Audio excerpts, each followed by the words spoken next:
కృపను గురించి నా ప్రభుని గురించి నా శుభవార్త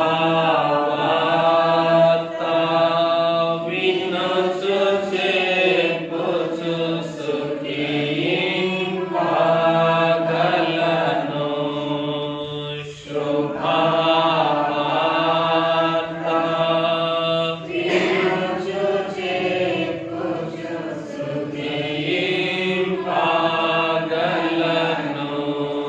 పెళ్లి కుమారుడైన క్రీస్తు ప్రభువు యొక్క అతి పరిశుద్ధమైన మహిమాన్వితమైన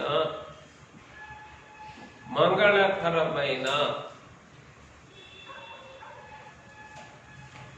ప్రక్క గాయములోని పరిశుద్ధ సహవాసము ఎదుటకు ఆత్మ తండ్రి చేత ఎంచి ప్రేమించబడి ఆహ్వానించబడిన వారలారా, ఒక్కడై ఉన్న పెళ్లి కుమారునికి ఒక్కటే అయ్యున్న ప్రక్క గాయములు రూపించబడిన ఒక్కటే అయ్యున్న పెళ్లి కుమార్తె యొక్క పారమార్థికమైన మహిమ రూపమును ఒంటరిగా అనున్న త్రిత్వ తండ్రి మనకెల్లరకును అనుగ్రహించునుగాక. ప్రియమైన వారలారా, ఎవరు పెళ్లి కుమారుడు? ఎవరు?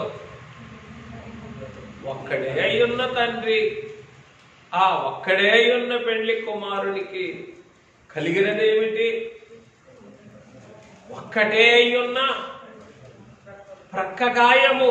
ఒక్కటే అయ్యున్న ప్రక్క గాయం. ఆ ఒక్కటే అయ్యున్న ప్రక్క గాయములు రూపించబడినది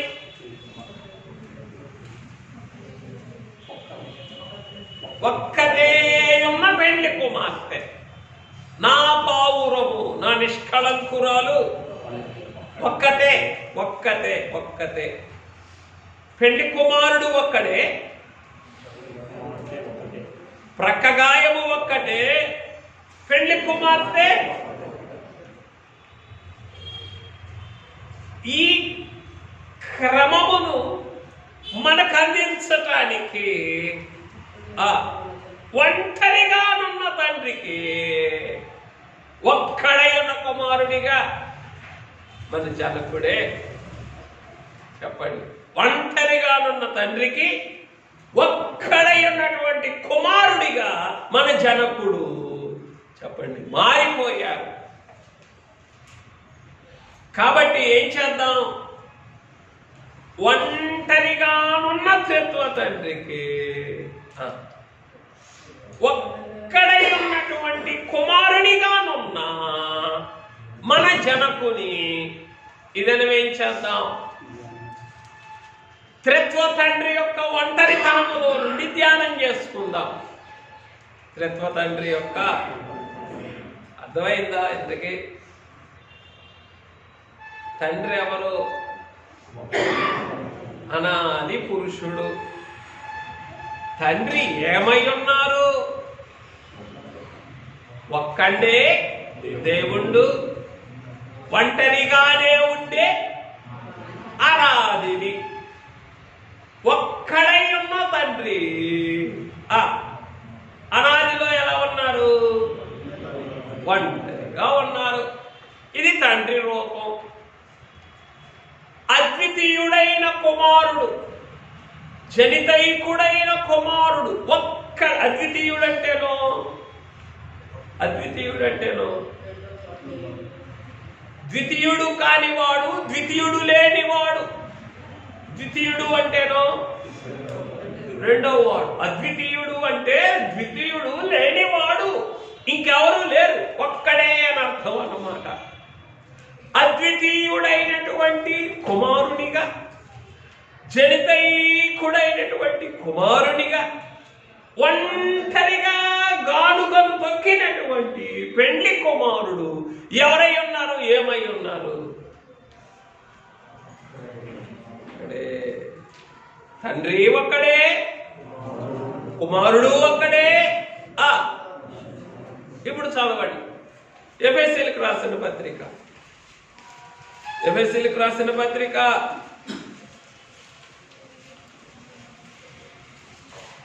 4వ అధ్యాయము 4వ వచనం. శరీరం ఒక్కటే, ఆత్మయు ఒక్కడే. ఆత్మయు ఒక్కడే, ఆత్మయు ఒక్కడే. తండ్రి ఎవరు? ఒక్కడై ఉన్న తండ్రి. కుమారుడు ఎవరు? ఒక్కడై ఉన్న కుమారుడు. పరిశుద్ధాత్మ తండ్రి ఎవరు? ఒక్కడై ఉన్నటువంటి పరిశుద్ధాత్మ తండ్రి. దేని కొరకు ఒక్కడుగా ఉన్నారు? ప్రసవ వేదన పడుటలో ఒక్కడిగా ఉన్నారు, మూలుగులిడుటలో ఒక్కడిగా ఉన్నారు, ప్రలాపించుటలో ఒక్కడిగా ఉన్నారు, ఉచ్చరింప శక్యము కాని మూలుగులతో అంగలాక్షుటకు. మనకి ప్రతి పనిలో ఏం కావాలి? ఎవరో ఒక తోడు కావాలి, ఏదో ఒక ప్రోత్సాహం కావాలా, ఇన్సెంటివ్ కావాలా, ఇంకా ఏం కావాలా? మనకి ఏదో ఒక జత కూడా కావాలి. కానీ తండ్రి అయిన తండ్రో ఒంటరిగానే ఉన్నారు, కుమారుడైన తండ్రో ఒంటరిగానే గానుగలు తొక్కారు, పరిశుద్ధాత్ముడైన తండ్రో ఒక్కడిగానే ప్రసవ వేదన పొందారు, పొందుతూ ఉన్నారు. ఒక్కడిగానే. ఈ ముగ్గురిలో కనబడేటటువంటిది ఏమిటి? ఒంటరితనం. కాబట్టి ఒంటరిగానున్న త్రిత్వ తండ్రికి ఒక్కడై ఉన్నటువంటి కుమారుడే ఎవరు? నీ జనకుడు, నా జనకుడు. ఏమిటి చెప్పండి? ఒంటరిగానున్న త్రిత్వ తండ్రికి. ఇవి బాగా మనసులోకి వెళ్ళాలి. ఈరోజు జనకులు ప్రభు పిలుపు అందుకున్నటువంటి దినం. ఎన్ని సంవత్సరాల క్రితం? 65 సంవత్సరాల క్రితం వీరు సాయంకాలం ప్రభు పిలుపును అందుకొని మానవ దేహాన్ని విడిచిపెట్టినటువంటి దినం. కాబట్టి ఆ జనకుని స్మరించుకొని ఏం చేస్తున్నాం చెప్పండి? ఆ జనకుని స్మరించుకొని ఆ జనకుని జీవితంలో నుండి ఆత్మ తండ్రి మనకు అందించేటటువంటి పాఠాన్ని అందుకోవాలని మనం ఏం చేస్తున్నాం? మనమే కొంత ప్రయత్నిస్తున్నాం, ధ్యానం చేస్తున్నాం. ఏమ్మా, నిజమేనా? ఏమందుకోవాలని? జనకుని జీవితములో నుండి ఆత్మ తండ్రి మనకు అందించేటటువంటి ప్రత్యక్షతని అందుకోవాలని మనం ఏం చేస్తున్నాం? కొంత ప్రయత్నం చేస్తున్నాం, ధ్యానం చేస్తున్నాం. కాబట్టి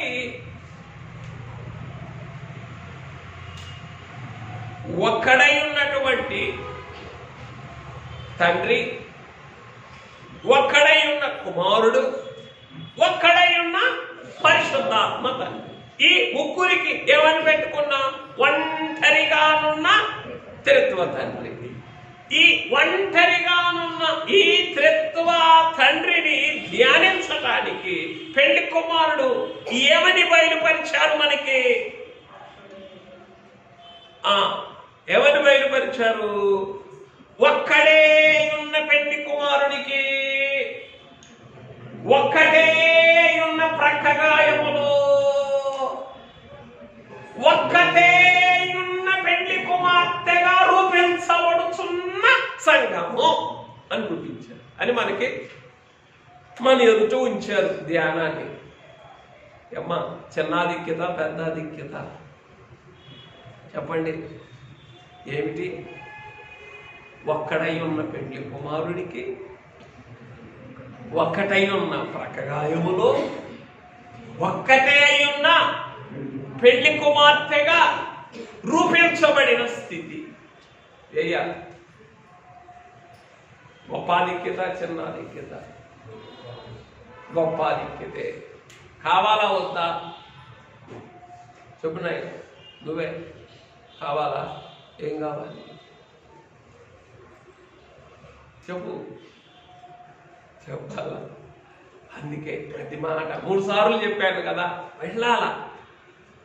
పాఠాలు గ్రహించుకుంటారుగా, ఎందుకు పంతులు గారు కొడతారని లేదా మళ్ళీ అడుగుతారని.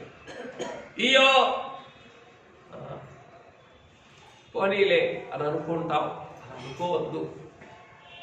ఇంత గొప్ప ఆధిక్యత ఏమిటి? ఒక్కడై ఉన్న పెండ్లి కుమారుడికి ఒక్కడై ఉన్న ప్రక్కగాయకుడు ఒక్కడై ఉన్న పెండ్లి కుమార్తెగా రూపించబడేటటువంటి మహామహిమ ధన్యత. ఈ దినము ఒంటరిగా నున్న త్రిత్వ తండ్రికి ఒక్కడే ఉన్న నీ జనకుని జీవితంలో నుండి త్రిత్వ తండ్రి ఏం చేస్తున్నారు? నీకు నాకు అనుగ్రహిస్తున్నారు. అర్థమైందా నాయన? నమ్మితే సొమ్ము, నమ్మాలంటేనో ముందు రావాలిగా అక్కడికి. జనకుని అంతరంగా అనుభవ సాక్ష్యమునొద్దకు రావాలిగా. జనకుని అంతరంగ అనుభవ సారము యొద్దకు రావాలిగా. అలా వస్తే అప్పుడు కొంత ఏమవుతుంది? నమ్మకం కుదురుతుంది. ఆ నమ్మకం ఏం చేస్తుంది చెప్పండి? నమ్మకం నిజస్వరూపంగా, నమ్మకం నిజస్వరూపం ఇస్తుంది. కాబట్టి నమ్మాలి అని అంటేను బాగా వినాలి అంటే ముందు రావాలి. ఎక్కడికి రావాలా? ఆ జనకుని యొక్క అనుభవ సాక్ష్యము ఎదుటకు, అనుభవ సారము ఎదుటకు నీ అంతరంగాన్ని తీసుకురావాలి. నీ అంతరంగాన్ని తెస్తే అప్పుడు నువ్వు ఆ జనకుని అంతరంగ అనుభవ సారములో నుండి ఆత్మతండ్రి యొక్క స్వరాన్ని వింటావు. ఆ స్వరము నీకు విశ్వాసాన్ని కలిగిస్తుంది. ఆ విశ్వాసము, ఆ నమ్మకము నిజస్వరూపమిస్తుంది. ఏమిస్తుంది? నిజస్వరం. ఏది అమ్మేది? పిల్లలు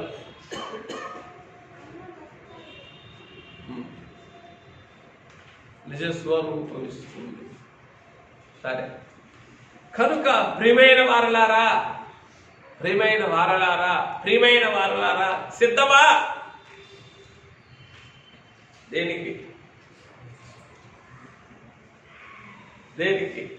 మరలా చెప్తున్నా, మనసులో రాసుకోండి. మరలా చెప్తున్నా, మనస్సులో ముద్రించుకోండి. పోనీయం. ఒక్కడే ఉన్న పెండ్లి కుమారుడు, ఒక్కటే ఉన్న ప్రక్కగాయకుడు, ఒక్కటే ఉన్న పెండ్లి కుమార్తెగా రూపించబడుటకు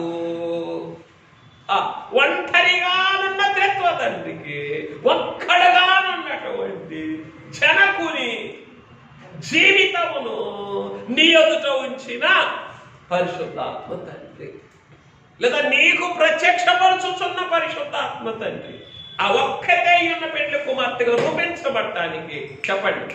ఒంటరిగానున్న త్రిత్వ తండ్రికి ఒక్కడుగానున్నటువంటి నీ జనకుని ప్రత్యక్షపరుచుచున్న పరిశుద్ధాత్మ తండ్రి. చూస్తారా? ఈ జనకుని చూస్తారా? ఎవరా జనకుడు? ఒంటరిగానున్న త్రిత్వ తండ్రికి ఒక్కడిగా ఉన్నటువంటి జనకుడు. ఇంకెవరు లేరా? ఏమయ్యా బైబిల్ కాలే, ఇంకెవరు లేరా అంటే నేను లేనా? ఇంకెవరు లేరా? ఏం ఆదాం గారు లేరా అని అంటే ఇంకెవరు లేరా అంటే చదవండి. 72వ కీర్తన, తెలుగు క్రైస్తవ కీర్తనలో 72వ కీర్తన 58వ వచనం చదవండి. తెలుగు క్రైస్తవ కీర్తనల్లో అందరూ తీసుకోండి. తెలుగు క్రైస్తవ కీర్తనల్లో అందరూ తీసుకోండి. చూసుకోవాలా? అన్ని రెడీగా ఉండాలా? వెతుక్కోకూడదు బడిలో. ఏమి బళ్ళో పెన్నెత్తుక్కుంటే ఊరుకుంటాడా మాస్టారు? ఏ అవరు జరుగుతుంటే ఆ పుస్తకం తీసుకోకుండా ఊరుకుంటారా సార్? ఊరుకోరు. ఏ క్లాస్ జరుగుతుంటే ఏం చేయాలా? అది ముందు పెట్టుకోవాలా, ఎత్తుక్కోకూడదు. చదవండి 58. ఆకాశమును భూమియు పోయినా నాకు పోయినదేమీ లేదు. నాకు నీ ఒక్కడవే ఉన్నా. నాకు సమస్తం ఉన్నట్టే. గుడి అయిపోగానే కొంచెం ఖరీదు చేసి తీసుకోండి ఆయన. ఏమిటి ఏమిటి దాని పేరు? తెలుగు క్రైస్తవ కీర్తన. దాని పేరు ఏం పేరు? తీసుకోవాలా? అది కూడా చాలదు, ఆన్లైన్ మాస్టర్కి కావాలా? Very good. ఇక్కడ ఉన్నా సరే, అందు కూడా మనకు ఉండాలి. రైట్. ఫోన్లో చూసేదానికంటే దేవుడు మనకి ఏమిచ్చారు? పుస్తకం ఇచ్చారు కదా. కాబట్టి పుస్తకంలో వ్రాత ఉంటుంది, ఫోన్లో డిస్ప్లే ఉంటుంది. ఫోన్లో డిస్ప్లేనే ఉంటుంది, పుస్తకంలో వ్రాత ఉంటుంది. ఎందుకు?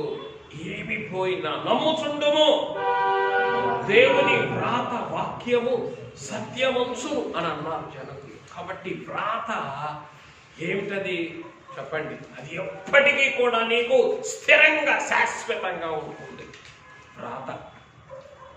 కాబట్టి వ్రాత ముఖ్యం మనకి.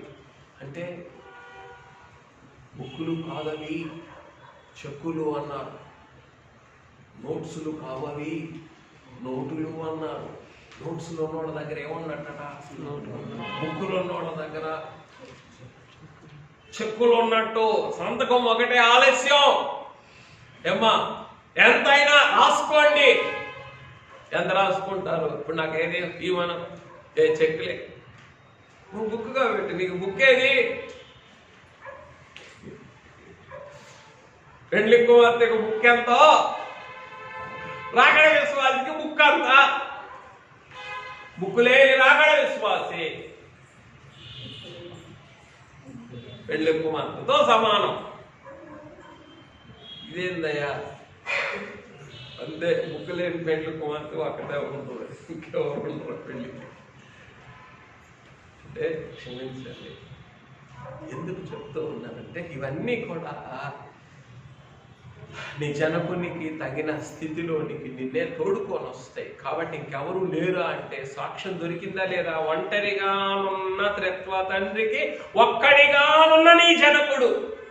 ఆకాశము భూమి ఏమి పోయినా ఎవరు పోయినా నాకు ఒక్కడు ఉంటే చాలయ్యా అని అన్నారు. ఎవరు? త్రిత్వ తండ్రి. కాబట్టి రుజువు దొరికింది కదా. ఆ తండ్రిని నీకు పరిచయం చేస్తూ ఉన్నారు. ఎందుకొరకు? ఒక్కడై ఉన్న పెళ్లి కుమారునికి, ఒక్కటే ఉన్న ప్రక్క గాయములో ఒక్కటే ఉన్న పెళ్లి కుమార్తెగా రూపించబడ్డారు. ఒక్కటే అయ్యున్న పెళ్లి కుమార్తెగా రూపించబడ్డానికి ఇష్టమేనంటారా? ఇష్టమేనంటారా? ఇష్టమేనా? ఇష్టం లేదా? ఇష్టమేనా?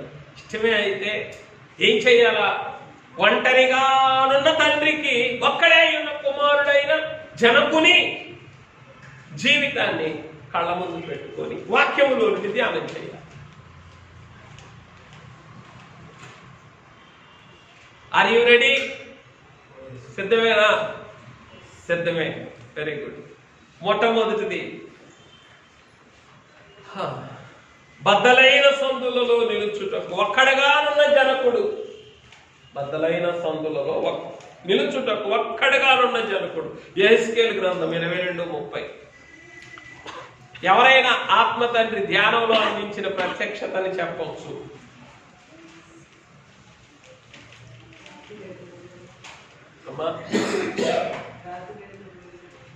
ఇంకా ఎక్కడో రాతివేద దూరం లాగే ఉంది ఇది కూడా. ఆత్మ తండ్రి ధ్యానంలో అందించిన ప్రత్యక్షత చెప్పొచ్చు. ఏమిటి ధ్యానం అంటే? ఏంటి ధ్యానం అంటే? ఎప్పుడు ధ్యానం వచ్చే? పోయిన వారం ధ్యానమా, ఈరోజు ధ్యానమా, పోయిన సంవత్సరం ధ్యానమా? ఈరోజు ధ్యానం. ఈరోజు ధ్యానం. ఎట్లా? ధ్యానానికి మన అంతరంగం ఎక్కడో వెళ్ళిపోతూ ఉంటే ఎట్లాగో అమ్మా, కనీసం పేరు మోసిన వాళ్ళైనా చెప్పలేరా? మేము పెద్దవాళ్ళం అనుకునే వాళ్ళైనా చెప్పలేరా? ముందు ఆ వాక్యం చదవండి.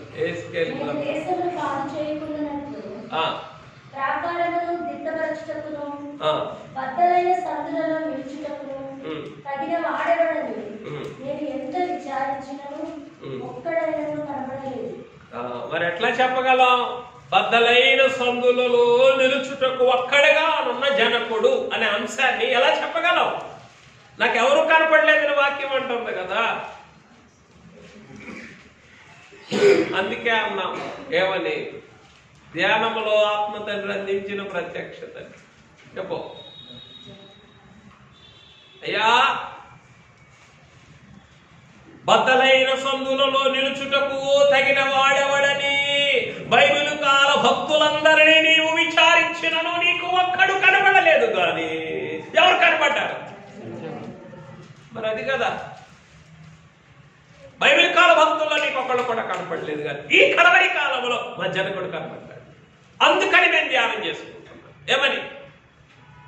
బద్దలైన సందులలో నిలుచుటకు తగిన వాడుగా ఉన్నటువంటి మన జనకుడు. నిన్న దానికి సంబంధించిన ప్రత్యేక వివరం వచ్చింది, సూక్ష్మ వివరం. చెప్పండి ఎవరైనా వచ్చినోడు. వినం కదా, ఏ రోజు ఏ పాఠం వినం. తింటాం బాగా వేడి వేడి. అది పట్టరా, పైరు ఉన్నది పట్టరా, ఆ పచ్చడి పట్టరా, ఈ కూర పట్టరా. ఏ ఆలోచిస్తున్నావు? గుర్తుగా వేయి. ఇది మాత్రం ఆత్మసంప మరుగై ఉన్న మన్నా మాత్రం వినం. విన్నావు బాబు? విన్నావు? నిజంగా ఏముంది అందులో? సూక్ష్మ వివరం.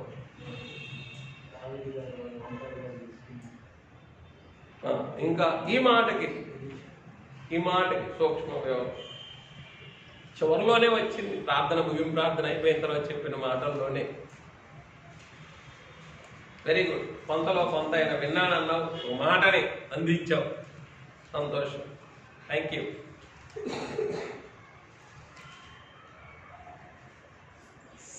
సార్వత్రిక క్రైస్తవ సంఘమనే కోటకు బీటలు వారిన సందులలో పెండ్లి కుమార్తె సంఘం అనేటటువంటి కాంక్రీటును వేయటానికి నీ జనకుడు చెప్పండి ఆ బద్దలైన సందులలో ఉండిపోయారు. అదొక కోట. దేవుడి మాట చెప్పినప్పుడు సంఘం ఎవరు? కోట. ఆ కోటకు ప్రాకారం ఏం చేయబడింది? పడగొట్టబడింది. కాబట్టి పడగొట్టబడుతున్న ప్రాకారాన్ని ఏం చేయమన్నారు? దిట్టపరచమన్నారు. ఇంకా బద్దలైనటువంటి కోట గోడలలో సందులు ఉన్నాయి. ఆ సందులలో ఏమన్నారు? నిలవబడమన్నారు. ఎందుకు బద్దలైన సందుల్లో నిలిచేది? బద్దలైన సందుల్లో నిలిచేది ఎందుకంటే అపవాది ఎప్పుడు కూడా బలహీనత మీద దాడి చేస్తాడా, బలం మీద దాడి చేస్తాడా? బలహీనమైన సమయంలో దాడి చేస్తాడా, బలంగా ఉన్నప్పుడు దాడి చేస్తాడా? ఉపవాస ప్రార్థనలో ఏలుగంత బలం తెచ్చుకున్నావు, అప్పుడు దాడి చేస్తాడా? బలహీన సమయంలో దాడి చేస్తాడా? రుజువేంటి? 40 దినములైన పిమ్మట ఆయన ఆకలి కొనగా, ఆ 40 దినములైన పిమ్మట ఆయన అందరూ ఆకలి తీర్చి ఆయనకి ఆకలి వేసి అప్పుడు వచ్చాడు. 40 దినాల్లో రాలేదు. గుర్తుపెట్టుకోండి. సన్నిధి స్నేహ వింటున్నావమ్మా? బలహీనమైనటువంటి సమయంలోనే ఏం చేస్తాడు? దాడి చేస్తాడు. when you are so strong, when you are quiet, అన్ని బాగున్నాయి. ఇప్పుడు ఎప్పుడు కూడా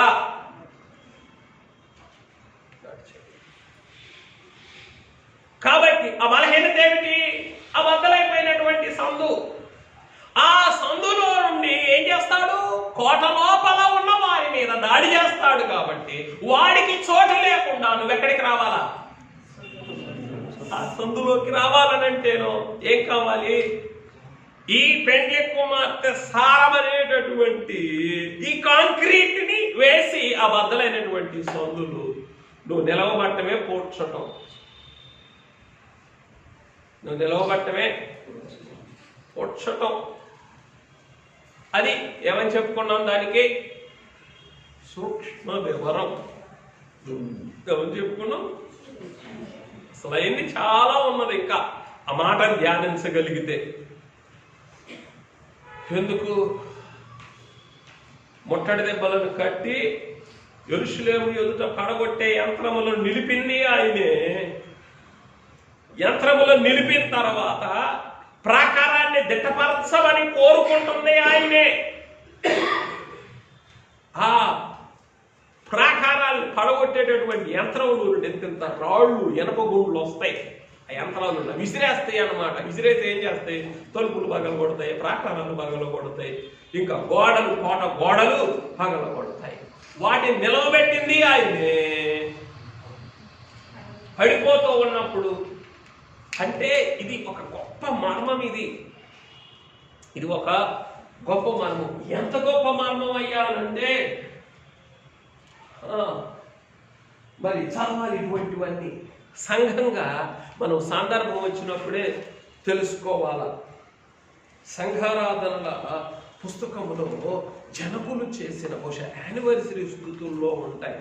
బైబిల్ మిషను యానివర్సరీ స్థుతుల్లో ఉన్నటువంటి మాట అన్నమాట.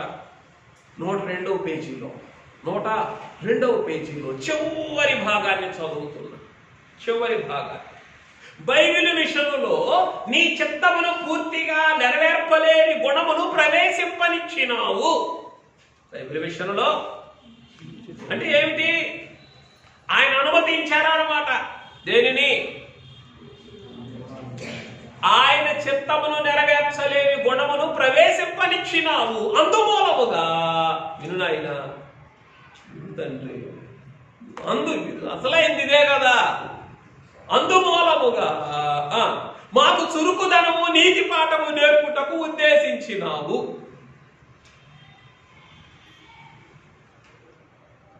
ఏం చేయాలి?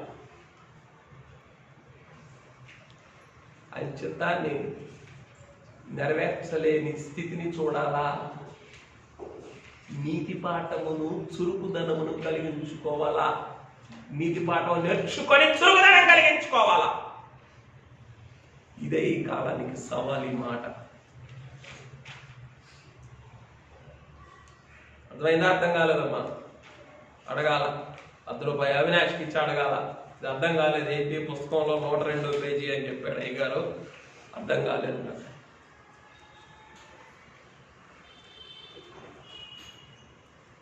నూటికి 99 మంది ఏం చేస్తారు? ఏమ్మా, ఆయన చిత్తం నెరవేర్చలేని దాన్ని చూస్తారా? నీతి పాఠం నేర్చుకుంటారా?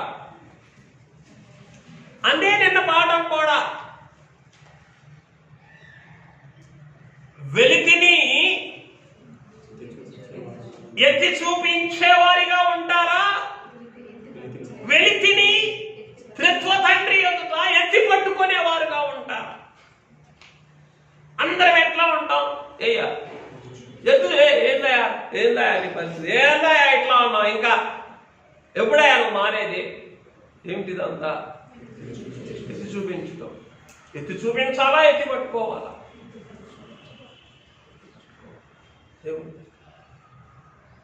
వెలితిని వెలితిగా చూపించకూడదు, కానీ ఆ వెలితిని పూర్తి చేయాలా? అలా పొడవాలంటేనో జనకులు ఉద్దేశించింది రెండే. నంబర్ 1, నీతి పాఠం నేర్చుకో. ఆ నీతి పాఠం ఏ కాలానికి ఏం చేయాలో ఆ చురుకుదనం తెలుస్తుంది. నీతి పాఠం లేదు, నో మోరల్ లెసన్. నీతి పాఠం లేకుండా చురుకుదనం ఎక్కడిది? చురుకుదనం లేనప్పుడు నా ఇల్లు నాకు సర్దుకోవడానికే తల ప్రాణం తోక్కొస్తుంది. ఇంకా బద్దలైన సందుల దగ్గర నన్ను ఏం చేయమంటావు? Very simple. నేను నిలబడటమే నాకు అసాధ్యంగా ఉంది, నా నేలే కదిలిపోతుంది. ఇంక బద్దలైన సందుల్లోకి వెళ్ళి నేను ఎట్లా నిలబడమంటావు? ఎప్పుడు నీతి పాఠం నేర్చుకో. నీతి పాఠం నేర్చుకుంటావా? చురుకుదనం వస్తుంది. ఏంటా చురుకుదనం? నీ ఇల్లు చక్కబెట్టుకోవటమే కాదు, తండ్రి ఇల్లు కూడా చక్కబెట్టగలిగినటువంటి స్థితి. ఈరోజు జీవితం అంతా దేనికి సరిపోతుంది చెప్పండి? నీ ఇల్లు చక్కబెట్టుకోవడంతోనే. ఏంది నీ ఇల్లు అంటే? ఏంటి నీ ఇల్లు చక్కబెట్టుకోవడం అంటే? ఉన్నానా, తిన్నానా, తాగానా, చదివానా? ఇది కదా నీ ఇల్లు. నీ ఇల్లు చక్కబెట్టుకోవడం అంటే ఏంటి? ఉన్నానా, తిన్నానా, తాగానా, అంతేగాని ఆత్మ సంబంధమైన స్థితి ఏం కాదు అందులో. నీ ఇల్లు చక్కబెట్టుకోవడంలో కూడా, నీ ఇల్లు చక్కబెట్టుకోవడంలో కూడా నీకు అనుభవ జ్ఞానం లేకపోతే బద్దలైన సందుల్లో నిలవబడటానికి ఇంకెప్పుడు మనం సిద్ధపడగలం చెప్పండి? ప్రియమైన వారులారా, ఇవన్నీ కూడా కత్తిపోటు లాంటి మాటలు అన్నమాట. దీనికి నామకార్థమైనటువంటి నిస్తేజ అంతరంగానికి కత్తిపోటు లాంటి మాటలు. జాగ్రత్త, గుణపడండి. మీరు గుణపడరా. ఇంగ్లీష్లో గాన్ విత్ ద విండ్ అని అంటారు. ఏమా అనరా అంటే ఏమిటి? గాలి కొట్టుకుపోవటం అన్నమాట. Gone with the wind. ఆ గాలి వచ్చింది, ఆ గాలి వచ్చింది, అటు కొట్టుకుపోయారు. ఈ గాలి వచ్చింది, ఇటు కొట్టుకుపోయారు. ఇంకా అదిగో ఈ గాలి వచ్చింది, ఆడవాళ్ళు లేకుండా పోయారు. ఇంగ్లీష్లో దాని పేరేంటి? Gone with the wind. జాగ్రత్త, జాగ్రత్త. ఎందుకు? ఏ గాలికి కొట్టుకుపోకుండా మనం ఉండాలి అని అంటే ముఖ్యమైనటువంటిది జనకుడు నీ కొరకు చేసిన ప్రార్థనది. నీతి పాఠం అవసరం. Learn moral lesson every minute. ప్రతి జాగ్రత్తలో, ప్రతి హెచ్చరికలో, ప్రతి ప్రత్యక్షతలో, ప్రతి క్షణం ఏం కావాలి పెండ్లి కుమార్తెకి? నీతి పాఠం, moral lesson. You must learn a moral lesson. నీతి పాఠం లేకపోతే ఏముండదు. ఏ చురుకుదనం?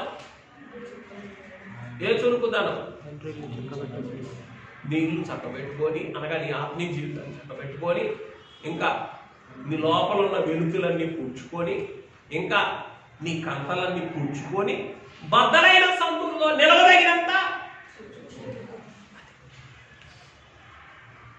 అర్థమవుతుందా? అందుకొరకు తండ్రి ఉద్దేశించారు. దేన్ని? యెరూషలేము ఎదుట ముట్టడి దెబ్బలు కట్టండి, యెరూషలేమును ప్రకారాన్ని పడగొట్టేటటువంటి యంత్రములను నిలవబెట్టండి అని ఉద్దేశించింది దాని కొరకనమాట. కాబట్టి జనకులు చెప్పిన మాట అదే. బైబిల్ మిషన్ కడవరి కాలంలో గోళ్ళు అవుతుంది, ఇంకా అవుతుందని అనేవారు. శాంతిరాజయ్య గారు ఎప్పుడు కూడా ఇప్పుడు కాదు ఇది, ఇంకా అవుతుంది అని అనేవారు. దేని కొరకు? నీటి పాఠం నేర్చుకోవడానికి, చురుకుదనం కలిగి ఉంటాను. ఏంటో చురుకుదనం? బద్దలైన సందుల్లో నిలిచిన జనకునితో కలిసి నిలుచుటకు కావలసినటువంటి రాకడ చురుకుదనం. చురుకుదనం. రైట్. సరే, అందుకే అన్నాను అదొక సూక్ష్మ వివరణ అని. రైట్. కనుక మొట్టమొదటిగా ఎవరు? నీ జనకుడు. ఒంటరిగానున్న త్రిత్వ తండ్రికి ఒక్కడిగానున్న జనకుని జీవితమును ఆత్మ తండ్రి ఎందుకు ప్రత్యక్షపరుస్తూ ఉన్నారంటే, ఒక్కడై ఉన్నటువంటి పెండ్లి కుమారుడికి ఒక్కటై ఉన్నటువంటి ప్రకగాయములో రూపించబడిన ఒక్కటే అయి ఉన్న పెండ్లి కుమార్తెగా నువ్వేం కావాలా? స్థిరపడాలా? ఆయన అంతరంగంలో స్థిరపడాలంటే ఇంకా అంతే కదా. నా దాగుచోటు నీవే. ఇంక వేరేది ఉందా? ఇంకేమీ లేదయ్యా. ఇంకెక్కడున్నా సరే చెప్పండి, గాలి విసరకుండా చేయటకు దాని మీద ఎవరికి అధికారం లేదు. గాలి విసిరితే గాన్ విత్ ద విండ్, గాలితో పాటు కొట్టుకుపోవట తప్పదు. అక్కడ ఒక్క చోటకే, ఆ ప్రక్కగాయం లోపలికి ఏమి రాలేదు, వాడి గాలి చొరబడలేదు అంతే, వాడి గాలి చొరబడలేదు. రైట్. ఎహెజ్కేలు గ్రంథం 22:30. చాలా పాయింట్స్ ఉన్నాయి కాబట్టి త్వరగా చూసేద్దాం. 2, యెరూషలేమును గూర్చి మూలుగులిడుచు ప్రలాపించుటకు ఒక్కడే ఉన్న జనకుడు, ఒక్కడిగానున్న జనకుడు. యెరూషలేమును గూర్చి మూలుగులిడుటకును ప్రలాపించుటకును ఒక్కడిగానున్న జనకుడు. ఎహెజ్కేలు గ్రంథం 9:4-8. ఎహెజ్కేలు గ్రంథం 9:4-8. యెరూషలేమున ఆ పట్టణంలో ప్రవేశించి చుట్టూ తిరిగి దానిలో జరిగిన హేయ కృత్యములను గూర్చి మూలుగులిడుచు ప్రలాపించుచున్న వారి లలాటముల గుర్తు వేయమని వారికి ఆజ్ఞాపించి. ఆయన ఏం చెప్తూ ఉన్నారట? అయ్యా, యెరూషలేములో చూడు, ప్రవేశించు, చుట్టూ తిరుగు, యెరూషలేములో జరిగే హేయ కృత్యములను గూర్చి ఎవరైతే మూలుగులిడుచు ప్రలాపించుచు ఉన్నారో వారి లలాటములు అనంటే వారి కనుల మధ్య ఏం చేస్తావు? గుర్తువేయి. వారి కనుల మధ్య గుర్తువేయి అని చెప్తూ ఉన్నారు. ఇప్పుడు చదవండి 8వ వచనం. ఎందుకు గుర్తు వేసేది?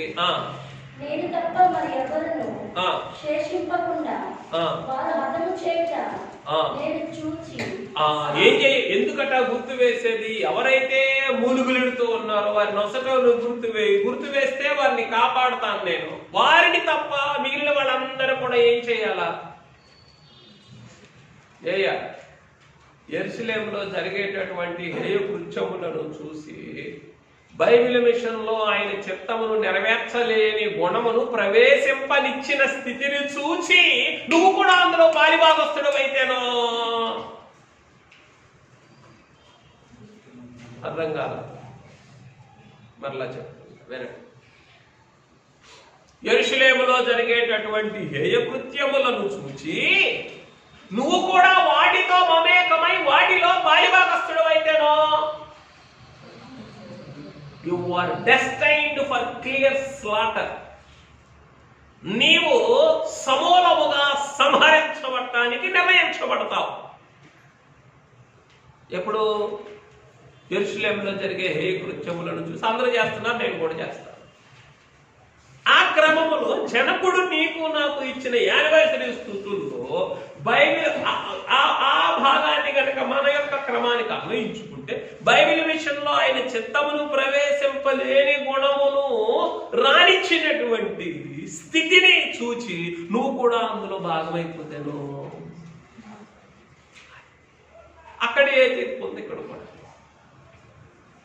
నువ్వు కూడా ఏమైపోతావు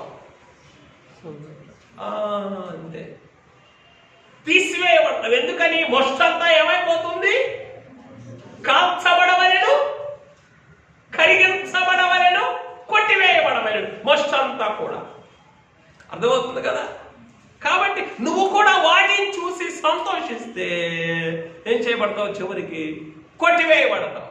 ఇక్కడ 8వ వచనములో నేను తప్ప ప్రవక్త అంటూ ఉన్నారు. యెరూషలేములో ఈ యెహెజ్కేలు ప్రవక్త తప్ప ఇంకెవరో కూడా లేరు. ప్రతి ఒక్కరూ కూడా చెప్పండి, ఆ హేయ కృత్యముల్లో పాలు పొందేవారే, ప్రత్యక్షంగానైనా పరోక్షంగానైనా. కానీ ఎవరు కాదు?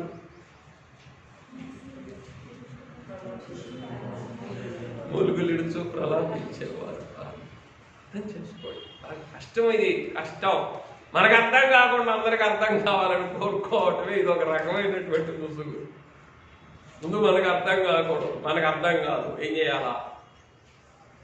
అది అదే కదా. అంటే మన దివిటీ వెళ్ళకుండా మనం ఏం చేయకూడదు? విమానాల్లో ఎంతమంది ప్రయాణం చేశారు? ప్రోగ్రెస్ లేడు. ఎంతమంది ప్రయాణం చేశారు విమానాల్లో?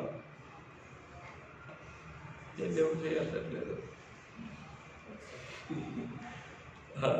విమానాల్లో ప్రయాణం చేసే వారికి చెప్పే నియమం ఏంటంటే, మొట్టమొదట ఎప్పుడైనా విమానంలో ఆక్సిజన్ తక్కువైపోతే due to certain circumstances oxygen తక్కువైతే పైనుంచి మీకు ఆక్సిజన్ మాస్కులు వస్తాయి, ముందు మీ ముక్కుకు పెట్టుకోండి, ఆ తర్వాత మీ పిల్లలకు తగిలించండి అని ఉంటుంది విమానంలో నియమం. ముందు ఎవరికి పెట్టుకోవాలట? ముందు మీకు పెట్టుకోండి, ఫస్ట్ వస్తుంది. ఆ తర్వాత తీసి తగిలించండి అంటారు. ముందు మనకే అర్థం కాకుండా మనం ఎందుకు పక్కన సర్దేది, మన దివిటీ వెళ్ళకుండా మనం ఎందుకు పక్కన అడావిడి పడేది? ఏమ్మా ఏమిటిది నీది, నాకు ఇవ్వు అన్నారే, అదే ఇది నీది కూడా నాకు ఇవ్వు అని బుద్ధి లేని కన్యకులు అడిగారే, అడిగినప్పుడు ఇచ్చేస్తే వీరిది వెలగదు పూర్తిగా, వారిది డెఫినెట్గా వెలగదు. నువ్వు ఇచ్చినందువల్ల వీరికే ఉపయోగపడదు, నీది పూర్తిగా ఖాళీ అయినందువల్ల నీది అసలే వెలగదు. కాబట్టే ఏం కావాలా ఏమ్మా? ఆత్మ సంబంధమైనటువంటి చురుకుదనముతో పాటు ఆత్మ సంబంధమైనటువంటి గ్రహింపు కూడా చాలా అవసరం మనకి. వీటన్నిటిని పోగొట్టుకోకూడదు, జాగ్రత్త. నేను ఎందుకు మరలా అడిగేదంటే, చెప్పండి, ఎవరి మనసులో ఎక్కడైతే జ్ఞానం వచ్చిందో ఆ జ్ఞానం ఏం చేయాలా? ఆత్మ తండ్రి యొక్క వెలుగుతో ఆ జ్ఞానం ఎగిరిపోవాలా. అందుకొరకన్నమాట మళ్ళా గుచ్చి అడిగేది. కాబట్టి ఎందుకు అందరూ సంహరించబడ్డారు? ఈ యెహెజ్కేలు ప్రవక్త తప్ప మూలుగులిడుచు ప్రలాపించలేదు. కాబట్టి ఎవరు మాత్రమే మూలుగులిడుచు ప్రలాపిస్తూ ఉన్నారు యెరూషలేములో? యెహెజ్కేలు ప్రవక్త మాత్రమే. కాబట్టి ఈ జనకుని కొలిమిలో కూడా ఎవరు మాత్రమే పెళ్లి కుమార్తెను గూర్చి మూలుగులిడుచు ప్రలాపిస్తూ ఉన్నారు? జనకుడు మాత్రమే. కాబట్టి పెళ్లి కుమార్తె యొక్క సంఘమును గూర్చి లేదా పెళ్లి కుమార్తె యొక్క ఏర్పాటును గూర్చి మూలుగులిడుచు ప్రలాపించుటకు ఒక్కడే అయి ఉన్నటువంటి నీ జనకుడు, ఆ ఒక్కడే అయి ఉన్న జనకుని వరుసలోనికి నువ్వు కూడా వస్తావా? వస్తానంటేనో జనకుని మాట నెరవేర్చాలి. ఏంటా మాట? కలిమి కావాలని కోరువారులా ఈ కొలిమిలోనికి రండి. ఈ కొలిమిలోనికి నా కొలిమిని ఖాళీ చేస్తున్నాను, ఎందుకంటే అయిపోయింది.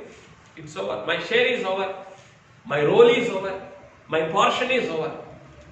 నా పని, నా పాలు, నా స్థానం అన్నీ కూడా అయిపోయాయి. కాబట్టి రండి అని అన్నారు, అంతే. రండి అని. కాబట్టి ఒక్కడే అయి ఉన్నటువంటి తండ్రి వరుసలోనికి మనం కూడా వస్తే మనం కూడా ఏం చేస్తాం చెప్పండి? యెరూషలేమును గురించి అనగా పెండ్లి కుమార్తె యొక్క పారమార్థికమైనటువంటి స్థితిని గురించి ఈ కడవరి కాలంలో యెఫ్తా కుమార్తె వలె ఏం చేస్తాం?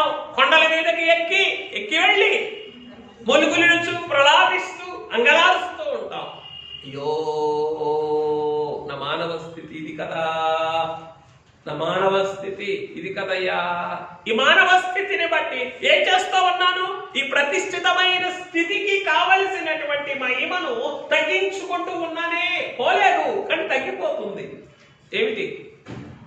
ప్రతిష్ఠితమైన స్థితిలో ఉన్న మహిమ తగ్గిపోతుంది తండ్రి అని చెప్పి అది తగ్గకుండా ఉండటానికి ఏం చేయాలి ఇప్పుడు చెప్పండి? మూలుగులిడుచు ప్రలాపిస్తూ ఉండాల. అలా ప్రలాపించుటకు ఒక్కడిగా ఉన్నది తండ్రి. రైట్. తర్వాత మూడవది, అనాది తండ్రికి అన్ని కాలములలో జతగానుండుటకు ఒక్కడగానున్న జనకుడు. అనాది తండ్రికి అన్ని కాలములలో జతగానుండుటకు ఒక్కడగానున్న జనకుడు. ఇర్మియా గ్రంథం 4వ అధ్యాయం 23 నుంచి 25వ వచనం వరకు. ఇర్మియా గ్రంథం 4వ అధ్యాయం 23వ వచనం నుండి 25వ వచనం వరకు. అనాదిగానున్న తండ్రికి అన్ని కాలములలో జతగానుండుటకు ఒక్కడుగానున్న జనకుడు. నేను భూమిని చూడగా అది నిరాకారముగాను శూన్యముగాను ఉండేది. ఆకాశము తట్టు చూడగా అచట వెలుగు లేకపోయేది. పర్వతములను చూడగా అవి కంపించుచున్నవి, కొండలన్నీ కదులుచున్నవి. నేను చూడగా నరుడొక్కడును లేకపోయేది. ఆకాశ పక్షులన్నీ ఎగిరిపోయి ఉండేవి. Everything is gone.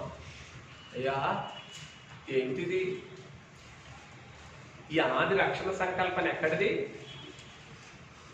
అనాదిలో ఒంటరిగా తండ్రి ఉన్నారు అని చెప్పగలిగి అనాది తండ్రితో ఏకీభవిస్తేనే కదా ఏమని చెప్పగలిగేది? అనాది ఆలోచన సభ అని అనాదిలోని రక్షణ సంకల్పన గురించి నీకు వివరించగలిగింది అనాదిలోనున్న తండ్రితో నీ జనకుడు కూడా ఏకమవటాన్ని బట్టే కదా. అంటే అనాది తండ్రితో కూడా అన్ని కాలములలో జతగా ఉండుటకు నీ తండ్రి ఏమైపోయారు? ఒక్కడగా ఉన్నటువంటి వానిగా, ఒక్కడే ఉన్నటువంటి వానిగా, ఒక్కడే ఉన్న కుమారునిగా నీ తండ్రి మారిపోయారు. కాబట్టే చెప్పండి, ఏమని చెప్పగలిగారు? తెలుసుకోవాలి ఇవన్నీ ఏమా. కాబట్టి ఏమని చెప్పగలిగారంటే, నీ జనకుడు అవ్వమ్మ పండు తింటున్నప్పుడు, కోస్తూ ఉన్నప్పుడు నేను అక్కడే ఉన్నాను. అవ్వమ్మ తోటలో పండు కోస్తూ ఉన్నప్పుడు నేను అక్కడే ఉన్నానన్నారు. నమ్మగలమా మానవ జ్ఞానంతో? ఎర్ర సముద్రము దేవుని మాటను బట్టి గోడగా మారినప్పుడు ఆ గోడని ఢిల్లీ చూశాను అన్నారు. నమ్మగలమా మానవ నైజంతో? అది నీ జనకుని యొక్క జీవితం. అందుకే ఏం కావాలి? విశ్వాస నైజంతో తప్ప, మహిమ గల దృష్టితో తప్ప నీ జనకుని యొక్క జీవితాన్ని నువ్వు ధ్యానించలేవు, గ్రహించలేవు. వీటన్నిటిని బట్టి ప్రభువును స్తుతించాలి. అయ్యా, ఎంత మహిమ కలిగినటువంటి తండ్రిని అనాది మొదలుకొని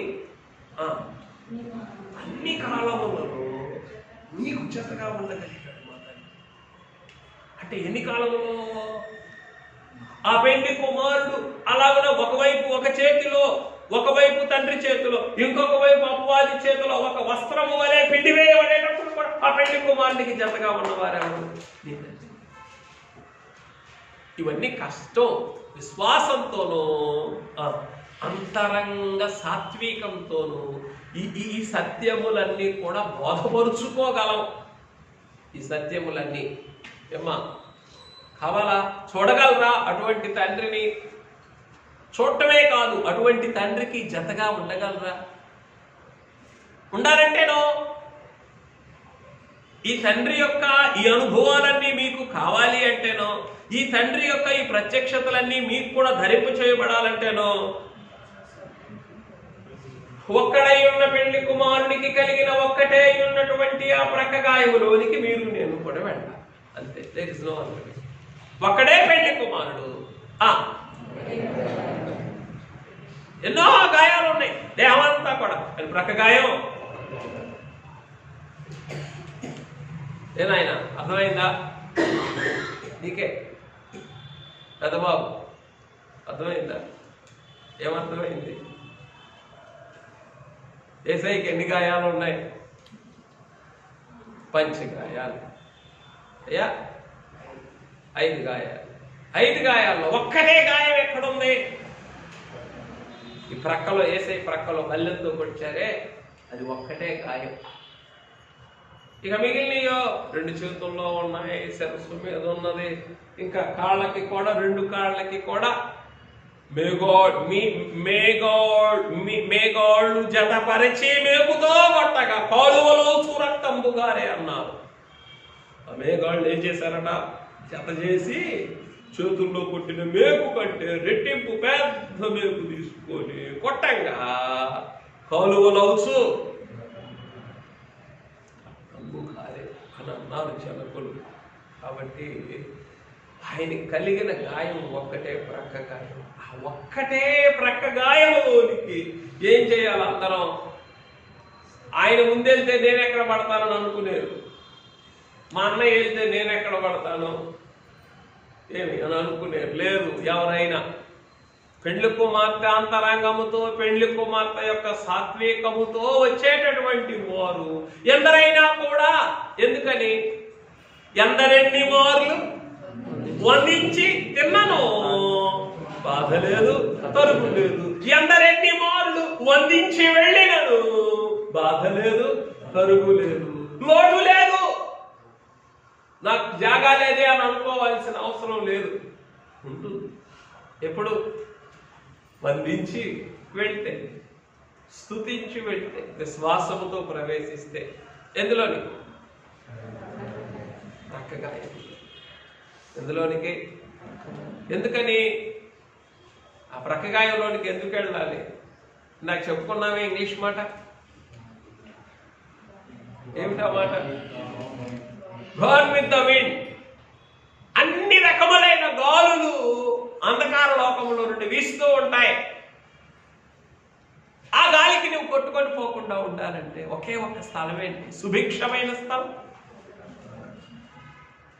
if you land in this place, ఇక్కడ ఒక్క చోట కనుక నువ్వు చోటు సంపాదించుకోగలిగితే ఏ గాలి కూడా నిన్నేం చేయలేదు, కొట్టుకొని పోలేదు, కదిలించలేదు. లేకపోతేనో గాన్ విత్ ద విండ్. ఆ గాలి ఏం కూడా అవ్వచ్చు, ఏ రోజు లేని ఇన్స్పెక్షన్ ఈ రోజే కూడా రావచ్చు. Gone with the wind. ఏ రోజు రాని అనారోగ్యం ఈ రోజే రావచ్చు. ఏమ్మా ఇంకా తీరలేదు అమ్మాయికి, రావద్దా ఈరోజు? వచ్చేవారం ఎట్లాగో రావాలిగా, అప్పుడు వస్తాంలే. ఈరోజు రాకపోతే ఏమి అద్దుకోపాత్ర గారు,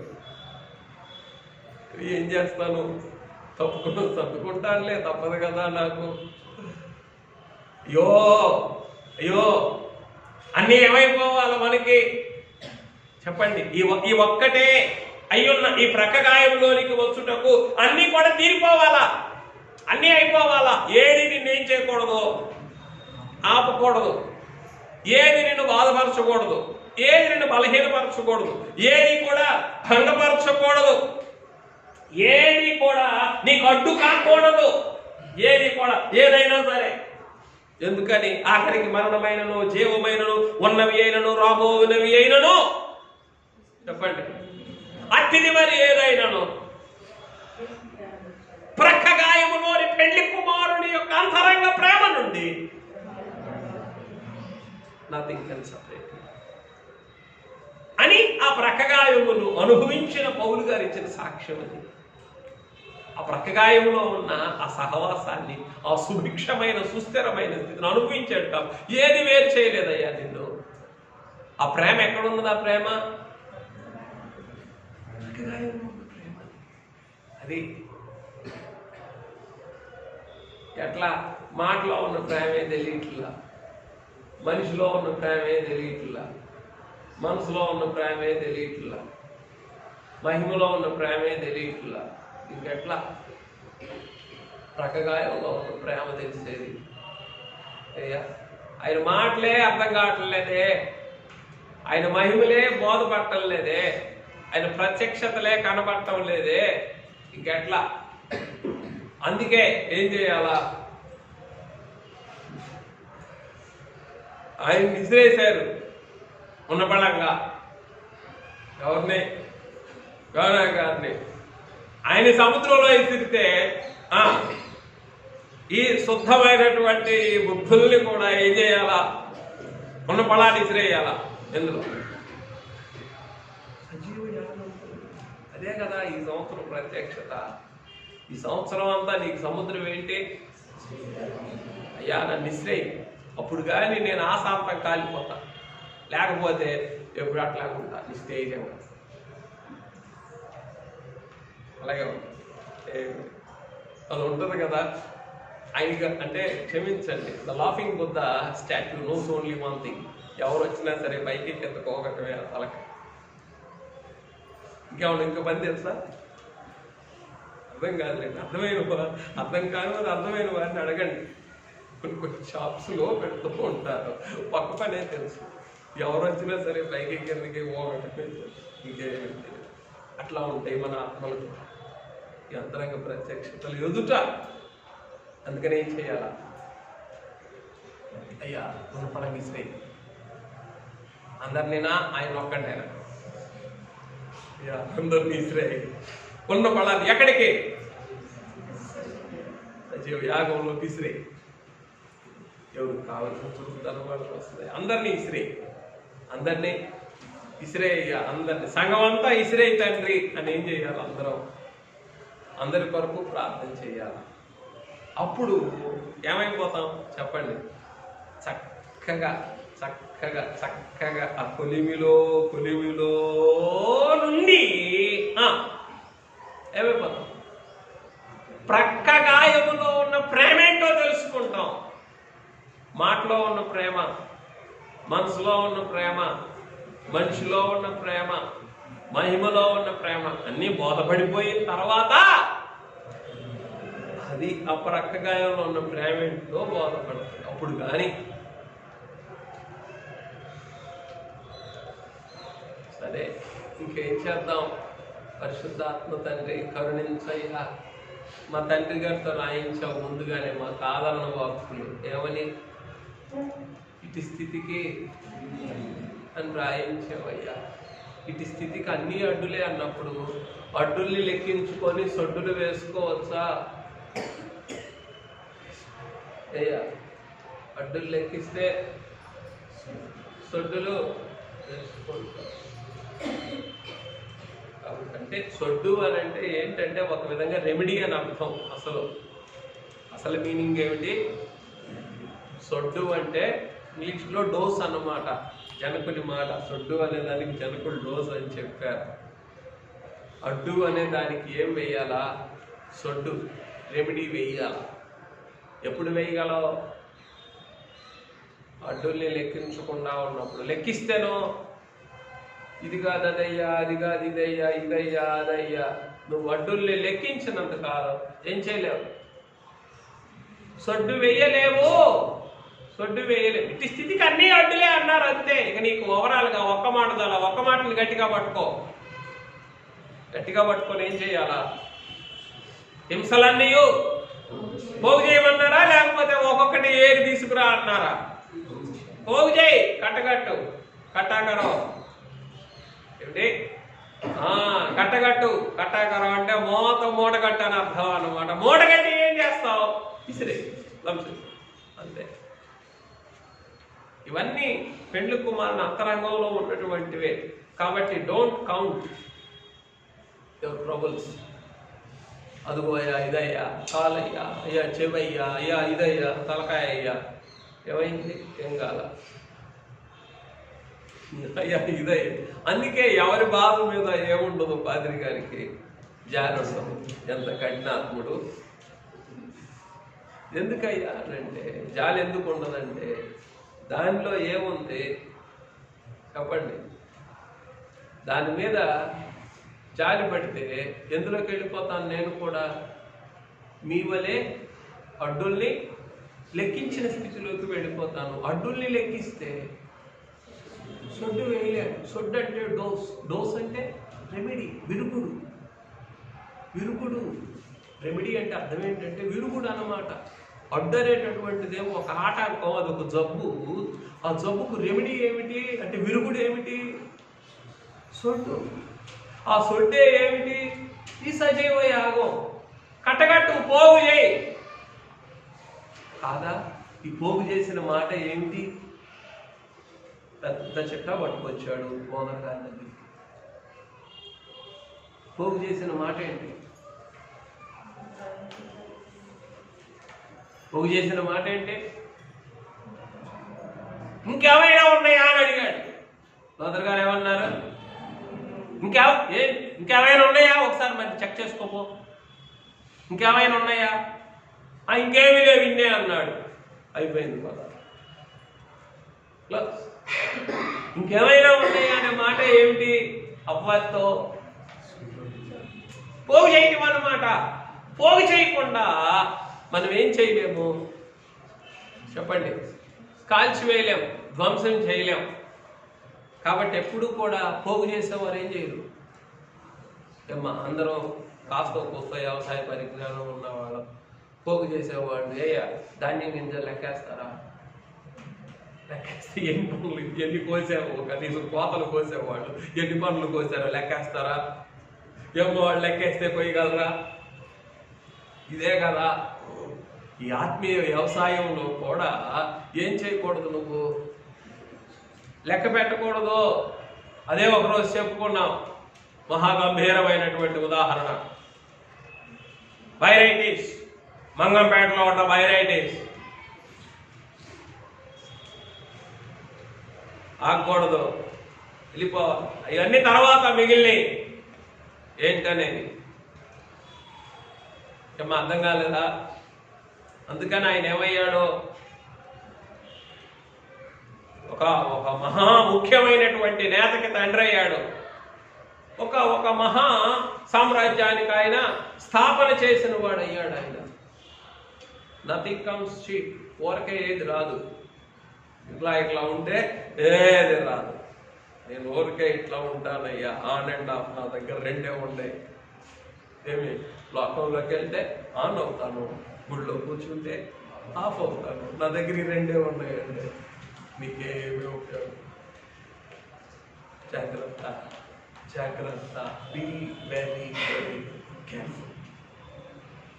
అందుకే ప్రభు అన్నారు, మీరు ఎలాగో వినుచున్నారో జాగ్రత్తగా చూసుకోండి. జాగ్రత్తగా జాగ్రత్తగా చూసుకోవాలి. అలా జాగ్రత్తగా చూసుకోకపోతే ఆఖరి నష్టం చాలా ప్రమాదకరంగా ఉంటుంది. ఆఖరి నష్టం చాలా ప్రమాదకరంగా ఉంటుంది. అక్కడి వరకు వెళ్ళొద్దు. ఆఖరి నష్టం ఎప్పుడయ్యా అంటే ఆర్భాటం వినబడినప్పుడు. నీకు ఆఖరి నష్టం కలగకూడదు. ఏం కావాలి నీకు? అత్యున్నతమైనటువంటి మేలే నీకు అలా కలగాలి అని అంటే ఎప్పుడు కూడా లెక్కించొద్దు. అదయ్యా ఇదయ్యా అని అనద్దు.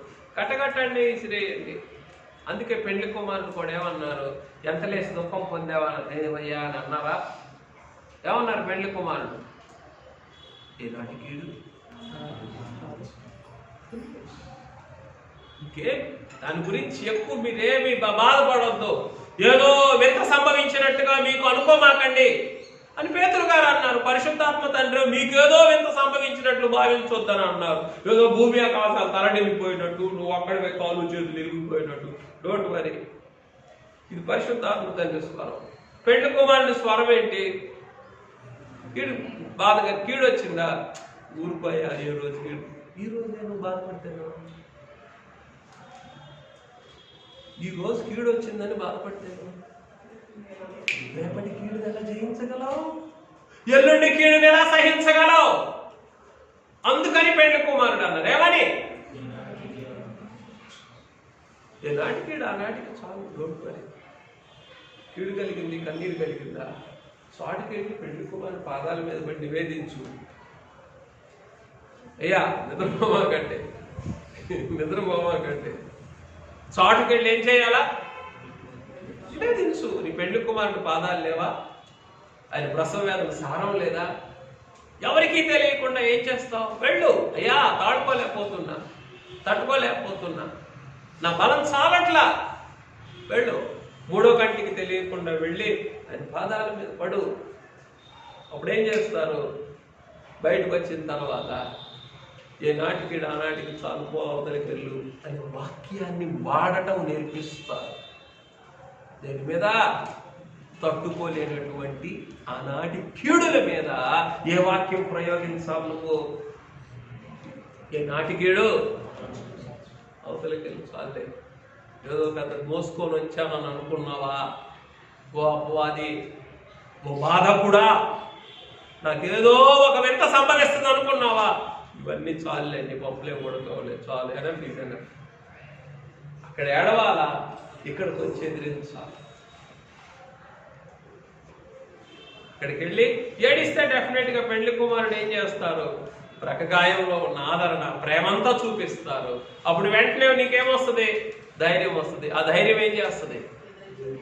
అపవాదిని ఎదిరిస్తుంది. అపవాదిని ఎదిరించావా? కీడు మీద నీకు జయమే. కీడు మీద నీకు జయమే. రైట్? అర్థమైంది కదా? రైట్. ఇక చదివేస్తానులే, వినండి. అనాదిగానున్న తండ్రికి, అనాది తండ్రికి అన్ని కాలములలో జతగానుండుటకు ఒక్కడిగానున్న జనకుడు. 24:23-25 వరకు. తర్వాత అంత్యకాల మహిమ ప్రత్యక్షతలను అందుకొనుటకు ఒక్కడిగానున్న జనకుడు. అంత్యకాల మహిమ ప్రత్యక్షతలను అందుకొనుటకు ఒక్కడిగానున్న జనకుడు. దానియేలు గ్రంథం 10వ అధ్యాయం 7-8 వచనములు. దానియేలు గ్రంథం 10వ అధ్యాయం 7-8 వచనములు.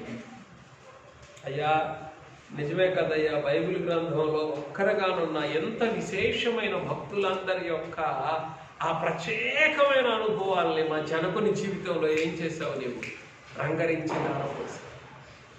బైబిల్ గ్రంథంలో ఉన్న భక్తుల యొక్క విశేషమైన జీవితానుభవాలన్నింటినీ కూడా ఒక్కొక్కరుగా వారు సాధించిన వాటన్నిటినీ రంగరించి మా జనకుని జీవితంలో ఏం చేస్తాం?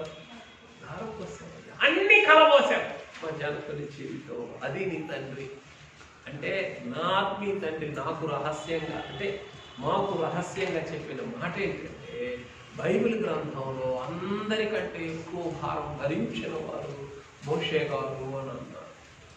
బైబిల్ గ్రంథంలో అందరికన్నా ఎక్కువ భారం భరించిన వారు మోషే గారని, అంతకన్నా ఎక్కువ భారం భరించిన వారు ఈ కడవరి కాలంలో ఈ ఆత్మీయ తండ్రి అని అంటారు.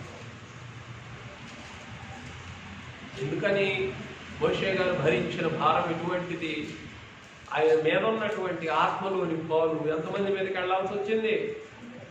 70 మంది పెద్దల మీదకి వెళ్లాల్సి వచ్చింది.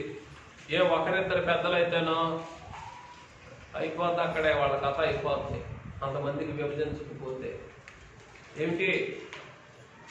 మోషే గారి ఆత్మ మీద ఉన్నటువంటి ఆ భారం 70 మంది మీద కాకుండా 60 మంది మీదకే విభజించి పంపిస్తే 60 మంది ఏమైపోవాలి? తప్పి ఇంకేముండదు ఇక. అంత భారం మోషే గారిది. అంతకంటే ఎక్కువ భారాన్ని భరించిన వారు నీ ఆత్మీయ తండ్రి అని అన్నారు. అందుకే ఆయన ద్రోహులారా అన్నా సరిపోలేదు. ఈయన కోప్పడితేనే సరిపోదు. నేను కోప్పడితే బ్రతకరబ్బాయి అని అన్నాను జరుగుతుంది. అయ్యా మీకు ఇప్పుడు కోపం రాదా అంటే, నేను కోప్పడితే బ్రతకరు అని అన్నారు జరుగుతుంది. అంత భారం భరించారు కాబట్టి అది ద్రోహులారా అన్నా చనిపోయారా వాడి స్నేహితులు. ఇక్కడ ఈయన ఊరికే ఒక మాట కోప్పడితే చాలు, పడిందంతా అపవాది మీదే. అంటే అంత సాత్విక సంపూర్ణుడు నీ తండ్రి. తెలుసుకోవాలి ఇవన్నీ. ఈ దినాన్ని మనం ఏం చేయాలా? తెలుసుకొని ప్రభువుని ఏం చేయాలి? బాబు, కర్నూలు బాబు వింటున్నావా? ఎవరు నీ తండ్రి? జనకుడే. ఎవరు? సాత్విక సంపూర్ణుడు. ఎంత సాత్విక సంపూర్ణుడు?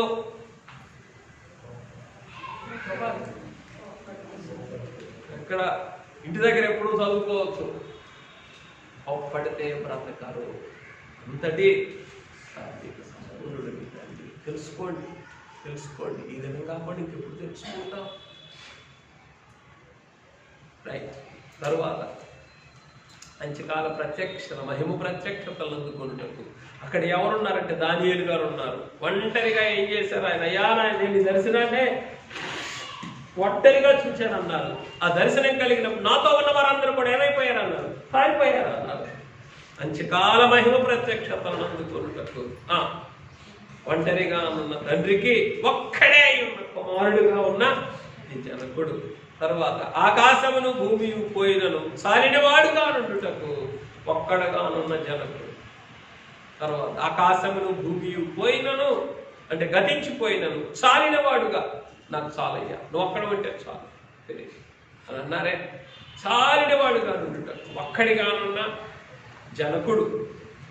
తెలుగు క్రైస్తవ కీర్తన 72:50 రాసుకో. తెలుగు క్రైస్తవ కీర్తన 72:50. 6 అతని వంటి వాడెవడనూ లేడని అపవాదితో యుద్ధమాడుటకు. 6 అతని వంటి వాడెవడనూ లేడని అపవాదితో యుద్ధమాడుటకు ఒక్కడుగానున్న జనకుడు.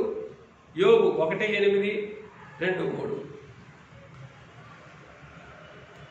యోబు 1:8, 2:3.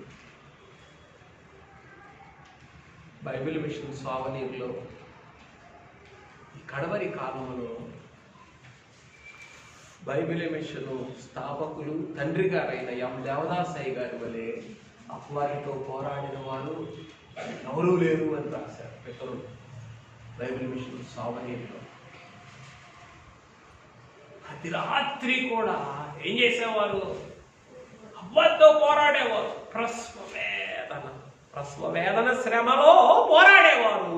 ప్రతి ఉదయం ఏం చేసేవారట? ఆ కోటును తీసుకెళ్ళి అలా తగిలించినట్టుగా తగిలించేసి తెల్లవారేసరికి మా ఆత్మీయ తండ్రి మాటల్లో పెళ్లి కొడుకు కూర్చునేటట్లు కూర్చునేవాళ్ళట. క్రొత్త పంచ, క్రొత్త ఏమంటారు దాన్ని, గ్లాస్గో పంచను వేసుకొని అలా కూర్చునేవాళ్ళట. పెళ్లి కొడుకులా కూర్చునేవాళ్ళు. తెల్లవారు అయ్యేసరికి అని అన్నారు. రాత్రి అంతాను అంతే. ప్రసవ వేదన, శ్రమలో పిశాచితో పోరాటం అన్నమాట. సరే, అతని వంటి వాడు ఎవడునూ లేడని అపవాదితో యుద్ధమాడుటకు ఒక్కడుగా ఉన్న నీ జనకుడు. తరువాత 7వ ప్రకటన గ్రంథ భావ ప్రత్యక్షతను అందుకొనుటకు పరవాసి అయి, ప్రకటన గ్రంథ భావ ప్రత్యక్షతను అందుకొనుటకు పరవాసి అయి ఒక్కడిగా ఉన్న నీ జనకుడు. ఏంటో జనకుని పరవాసం? రాజమండ్రి కలహాల కొంప అయ్యింది అని అన్నారు. రాజమండ్రిలో నిలువ స్థలం ఉంది. తాడేపల్లిగూడెంలో నిలువ స్థలం, ప్రతిపాడులో నిలువ స్థలం, ఏలూరులో నిలువ స్థలం, గుంటూరులో కొంత విశ్రాంతి తండ్రి. అయినను ఏ ప్రవచనములు ధనికుని యొద్ద అతడు ఉంచబడెను అని పెండ్లి కుమారుని యొక్క ఆ పునరుత్థాన ప్రవచనం ఎలాగునైతే ఉందో అట్లాగే ఆ 20 గంటలు ఇంట్లో ఉంచబడ్డారు. అది కూడా చెప్పండి, పరవాసమే. జనకునికి పరవాసమే. అందుకే ఏమన్నా నా బరి భూలోకము, నా గురి. కాబట్టి ఏమి రాసుకున్నాం మనం? ఏమి రాసుకున్నారు? ప్రకటన గ్రంథ భావ ప్రత్యక్షతనందుకొనుటకు పరవాసి అయి ఒక్కడుగానున్న నీ జనకుడు. ఒక్కడుగానున్న నీ జనకుడు. అయ్యా, నాకు ఎప్పుడు ఇస్తావయ్యా?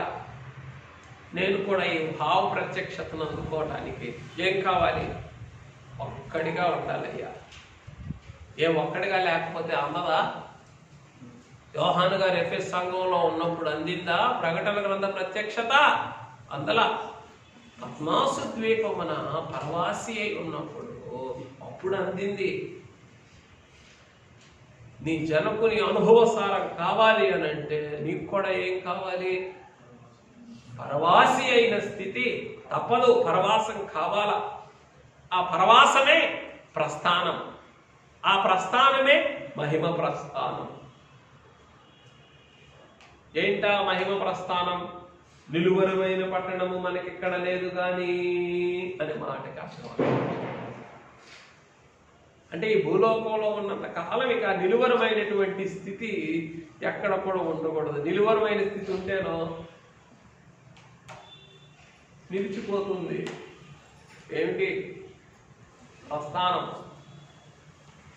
ప్రస్థానం నిలిచిపోతేనో చెప్పండి, మేఘానికి దూరమైపోతావు.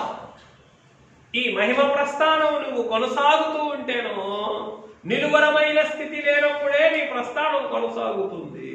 ఆ ప్రస్థానం కొనసాగినప్పుడే ఎక్కడి వరకు చేరుకోగలవు? మహిమ మేఘం వరకు చేరుకోగలవు. అప్పటి వరకు నువ్వు పరవాసి అయి ఉండుట ఆవశ్యకము. అది పెండ్లి కుమారుడు గురించి రాయబడిన మాట. అంతవరకు క్రీస్తు పరవాసి అయి ఉండుట ఆవశ్యకము అని ఉన్నది హెబ్రీ పత్రికలో. ఆ రెఫరెన్స్ వేసుకోండి. రైట్. తరువాత నా నిష్కళంకురాలు ఒక్కతే అన్న సాక్ష్యం అందుకొనుట కొరకు. 8వది, నా నిష్కళంకురాలు ఒక్కతే అన్న సాక్ష్యం అందుకొనుట కొరకు ఒక్కడే అయి ఉన్న జనకుడు. ఒక్కడే అయి ఉన్న జనకుడు. ఒక్కడుగానున్న జనకుడు. రైట్. ఇక దీని వివరం ఎంతైనా ఉంటుంది. పరమగీతం 6:9 సావనీరులో రాశారన్నమాట. పెళ్లి కుమారుడు ఆపరేషన్ టేబుల్ మీద పడుకోబెట్టారట దేవదాసరి గారిని. పడుకోబెట్టి ఒక చిన్న పరమాణు వాళ్ళ ఆయనలో నుండి తీసి ఇందులో కూడా నైజపాపం లేదు అని పరలోకపు దూతల ఎదుట పరిశుద్ధుల ఎదుట సాక్ష్యం ఇచ్చారట. అలా తీసి ఎగ్జామ్ చేసి చదవండి బైబిల్ మిషన్ సోమనీరు. ఇందులో పితరుల జనకుని గురించి రాసిన అనుభవాలన్నీ కూడా ఉన్నాయి. ఎవరైనా నా నిష్కలంకురాలు ఒక్కతే, నా పావురము ఒక్కతే అన్నటువంటి సాక్ష్యము పొందుటకు ఒక్కడుగా అన్నటువంటి అంతే. ఇందాకటి వచ్చిన ఒకవేళ కనపడితే మీరు చూడండి ఆ మాట. అంతవరకు పరవాసి అయ్యా 4:9 6:9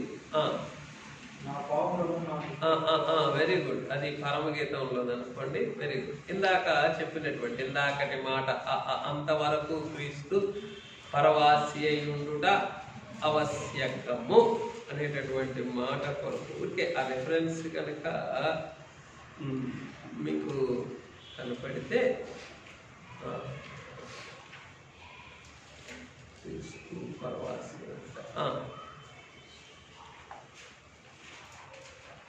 సర్లేండి. తర్వాత మీకు గ్రూప్లో అయినా నేను అందిస్తాను. Right very good. పరమగీతం 6:9 వదిలే. నా నిష్కలంకురాలు ఒక్కతే అన్న సాక్ష్యం అందుకొనుట కొరకు ఒక్కడగానున్న జనకుడు. తర్వాత బయలుపరచబడిన బైబిల్ మిషన్ కొరకు. తర్వాత అంశం 9 బయలుపరచబడిన బైబిల్ మిషన్ కొరకు ఏకాకిగా కొలిమిలో ఉండి ఒక్కడిగానున్న జనకుడు. ఏమిటట? బయలుపరచబడిన బైబిల్ మిషన్ కొరకు ఏకాకిగా కొలిమిలో ఉండి ఒక్కడిగా ఉన్న జనకుడు. ఏకాకిగా. ఇంకెవరైనా ఉన్నారా? ఇంకెవరో కూడా లేరు. జనకుడు ఒక్కడే. అందుకే అన్నారు అన్నమాట గ్రంథ వివరం. నాకెవరు భక్తి నేర్పించారు? నాకెవరు ప్రభువును ప్రేమించడానికి నేర్పించారు? నేను మీకుండి నేర్పిస్తున్నాను కదా, ఇంకా మీరు ఎందుకు నేర్చుకోవటం లేదు అని అడిగారు. నాకెవరు చెప్పారు ఇలా ఉండమని అని అన్నారు. ఎవరు నేర్పించారు? No one to teach you. అంతా పరిశుద్ధాత్మ తండ్రి యొక్క అనుగ్రహమే జనకుని అంతరంగమునకు అనుభవబోధ అయ్యింది. దేని కొరకు కూడాను బయలుపరచబడిన బైబిల్ మిషను కొలిమిలో ఏకాకిగా మారిపోవటానికి కూడా,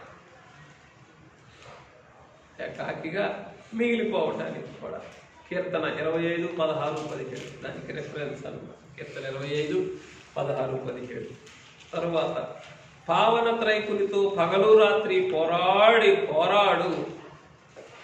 తర్వాత 10 పావన త్రైకునితో పగలు రాత్రి పోరాడు నిత్య సన్నిధాన వర్తనునిగా ఉండుటకు. పావన త్రైకునితో పగలు రాత్రి పోరాడు నిత్య సన్నిధాన వర్తనునిగా ఉండుటకు ఒక్కడుగా మిగిలిపోయిన నీ జనకుడు.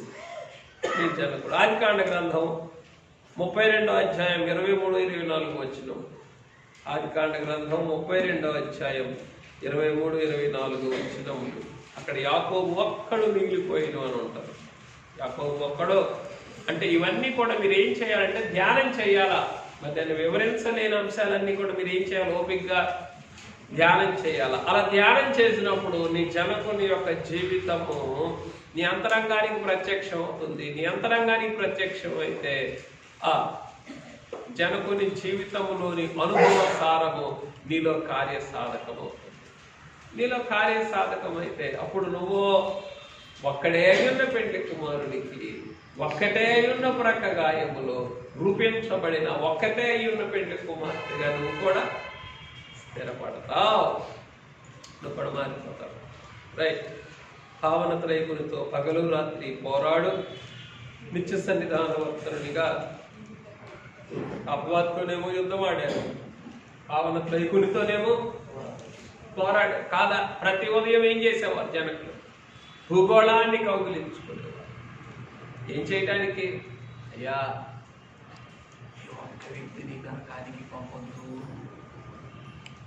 ఈ వింటిని పంపొద్దు. ప్రతి ఉదయం ఏం చేసి భూగోళం అంతటినీ కౌగులించుకొని ప్రార్థన చేసి, అందుకే ఏమని చెప్పుకుంటున్నాం, పగలు రాత్రి భావనత్రైకునితో పగలు రాత్రి పోరాడు నిత్య సన్నిధాన భక్తులను నీ తండ్రి.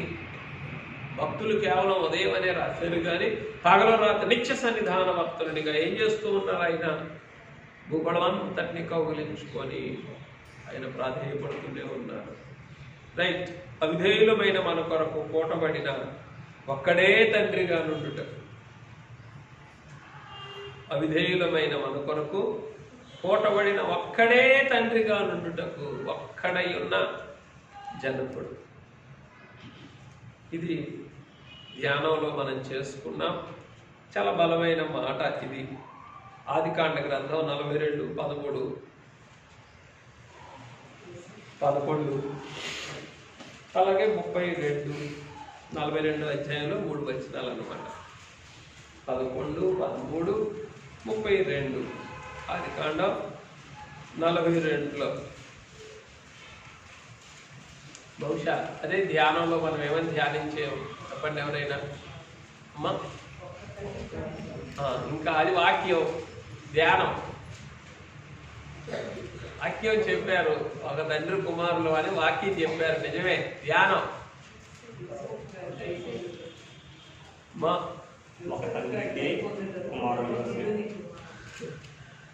నిజమే. ఒక తండ్రికే కుమారుడు యోసేపు. ఇంకా ధ్యానం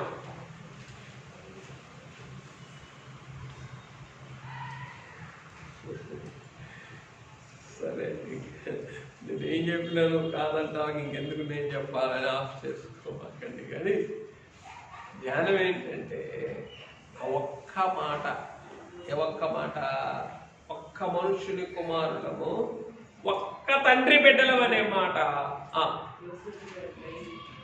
యోసేపు గారు అనుగ్రహం సంపాదించి పెట్టింది వీళ్ళకి. యోసేపు గారు అనుగ్రహం లేకపోతే,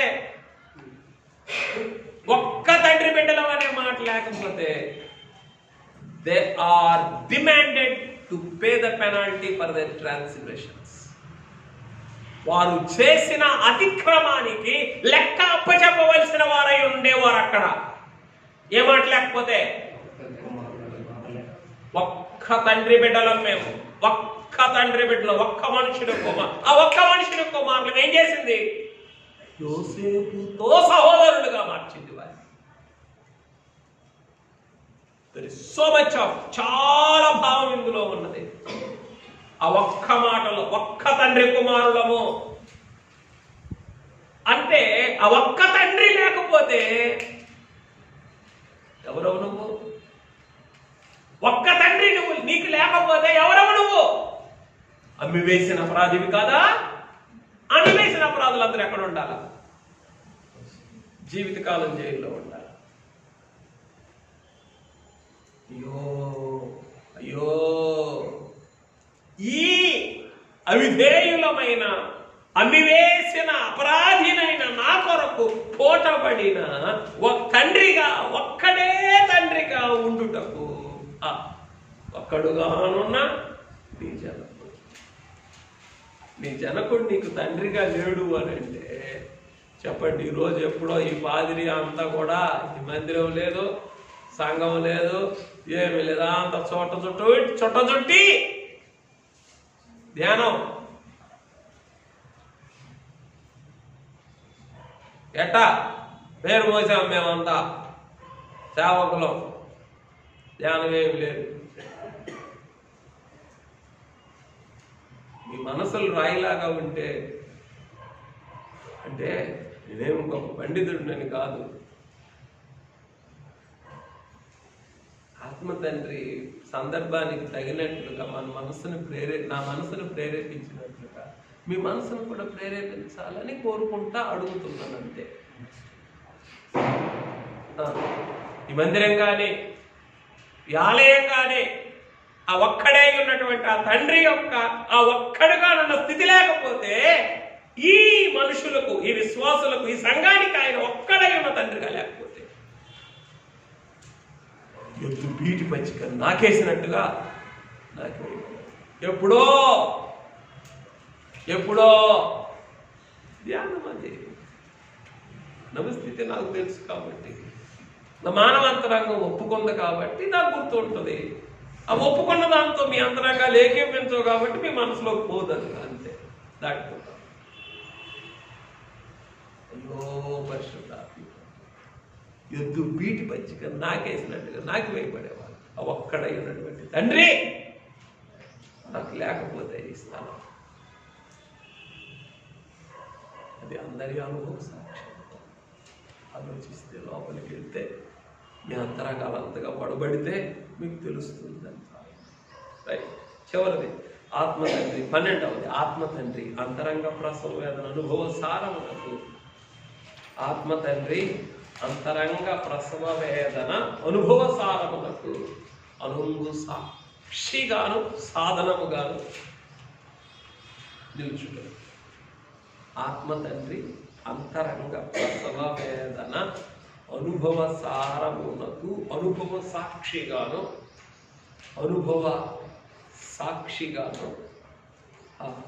అంతరంగ సాధనముగాను మారిపోవుటకు ఒక్కడుగానున్న మీ జనకుడు.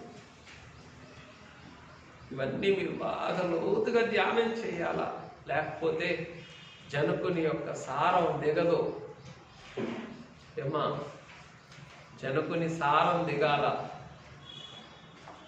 లేకపోతేనో జనకుని సారం దిక్కపోతే ఏర్పాటులో నిలబడలేవు. అందుకే జనకులు ఏమన్నారు, బైబిల్ మిషన్లోనికి వచ్చిన మీరందరూ అదే ఉండవలేదు. అలా ఉండలేదా, ఉండలేవా, ఉండటానికి ఇష్టపడవా, ఏర్పాటులో కొనసాగలేవు, ఆగిపోతుంది అక్కడికే నీ ప్రస్థానం. బైబిల్ విషయంలోనికి వచ్చిన మీరందరూ నావలే ఉండవల్లి, నా పనిపాట్లు చక్కబెట్టుకుంటాలే, నువ్వు అక్కడే ఉండు, నాకు సరిపోతున్నాయి, నా తల ప్రాణం తోకొస్తుంది, ఇంకెక్కడ జనకునిలాగా ఉండేది అనుకున్నావా? కొనసాగలేదు రైట్. కనుక ఆత్మతండ్రి అంతరంగ ప్రసవ వేదన అనుభవ సారమునకు అనుభవ సాక్షిగా అంతరంగ సాధనముగా మారిపోవుటకు ఒక్కడే ఉన్నటువంటి నీ జనకుడు. ఇర్మియా గ్రంథం 3:8, ఇర్మియా గ్రంథం 3:8, 7:8లో రెండవ భాగం. మొట్టమొదటిదేమో ఇర్మియా గ్రంథం 3:8, అదే పుస్తకంలో 7వ అధ్యాయం 8వ వచనంలో రెండవ భాగం. కాబట్టి నేను అంధకారమందు కూర్చున్నాను, యెహోవా నాకు వెలుగుగా నుండును. ఇది రెండవది 7:8లో రెండవ భాగం. 3వ అధ్యాయంలో ఉన్నదో చెప్పండి. ఇశ్రాయేలు వారికి తమ దోషమును యాకోబు సంతతికి తమ పాపమును జ్ఞాపకము చేయుటకు నేనైతే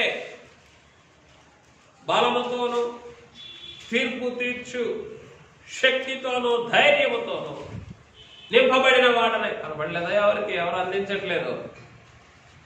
అయ్యో, ఇది కథ, మనందరి కథ. 2 సార్లు చెప్పినా ఏం చెప్పినా ఎక్కదులే నాకు. 3:8 లేదా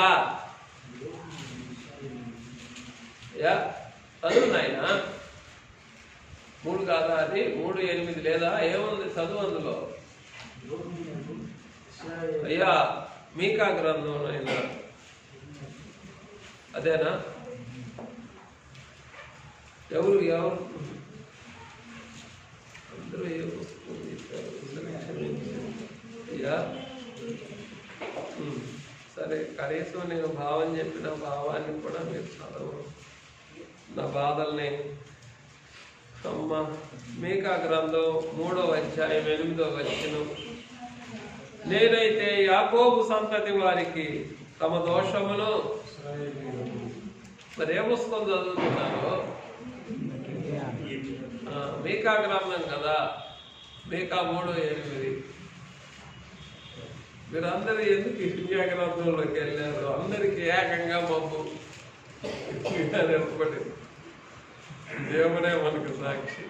మీకా గ్రంథం ఏదో చెప్తుంది, ఇర్మియా అన్నానా?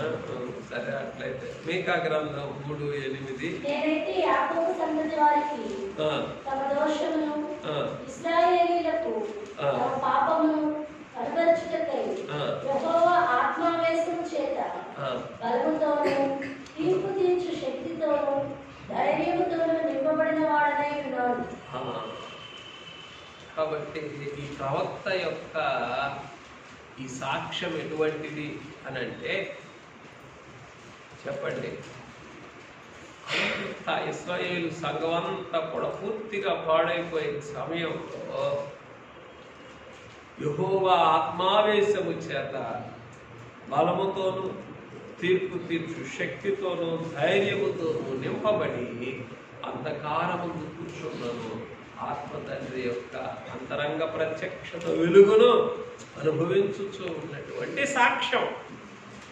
ఆ క్రమములోనే నీ జనకుడు కూడా, చెప్పండి,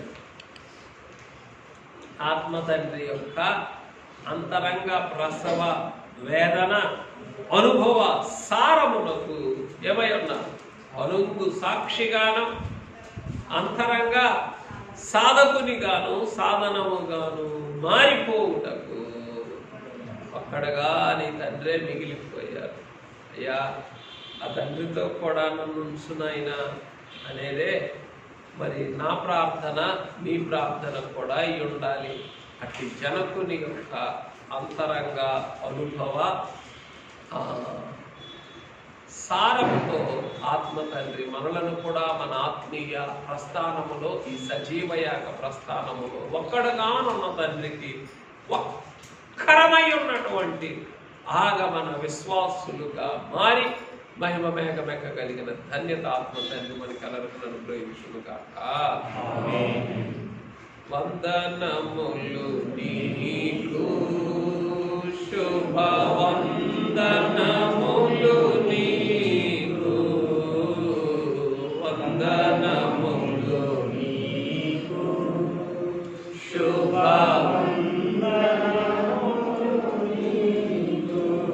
పెళ్లి కుమారుడు అయిన తండ్రి, ప్రాణప్రియుడు అయిన తండ్రి, అనాది పురుషునిగా ఒంటరిగా ఉన్న తండ్రి, ఒంటరిగా గానుగలు తొక్కిన తండ్రి, ఒక్కడే ఆత్మాయి ఏకాత్మవుగా నేను వెల్లడి చేసుకున్న తండ్రి, మీ త్రిత్వ రూపము ఎదుట, ఒంటరితనము ఎదుట ఒక్కడుగానున్న వారిగా, ఒక్కడుగానున్న కుమారునిగా మా జనకుని బయలుపరుచుకుని ఏర్పరుచుకుని ఆయన ఈ కడవరి కాలములో ఒక్కడే, ఒక్క తండ్రి బిడ్డలమనే ఒక్క మాటతో నీ అనుగ్రహము పొందుట, ఒక్క మనిషిని కుమారులమని ఈ కరువు కాలములో ఆహారము సంపాదించుకున్నాడు. మా జనకుని జీవితమునే నాకును మాకును సాధనముగా ఉంచిన ప్రాణప్రియుడా స్తోత్రం. అయ్యా, ఈ కరువు కాలం దాటగలమా? ఈ కరువులో నీ అనుగ్రహం సంపాదించుకోగలవా నాయన? అయ్యో, ఒక్క తండ్రి బిడ్డలమని ఒక్క మాట నాయనా, నాకు మాకు దారి చూపించి బీడి పంచుకోవాలి, నాకు వేయబడవలసి నన్ను మమ్ములను ఇక్కడే యా బలురక్కసి చెట్ల అల్లుకున్నటువంటి వల్లి పద్మము వలె నన్ను మమ్ములను కూడా ఈ స్థలములో కాచి కాపాడిన ప్రాణప్రియుడు, నేటి దినమును బట్టి మీకు వందనములు, వందనములు, వందనములు. జనకుని జీవిత సారమును, అనుభవ సారము మా అందరి అంతరంగములో ముద్రించుము. ప్రాణప్రియుడైన క్రీస్తు నామమున సాగిలపడి స్తుతించి సమర్పించున్నాం పరమ తండ్రి. ఆమేన్.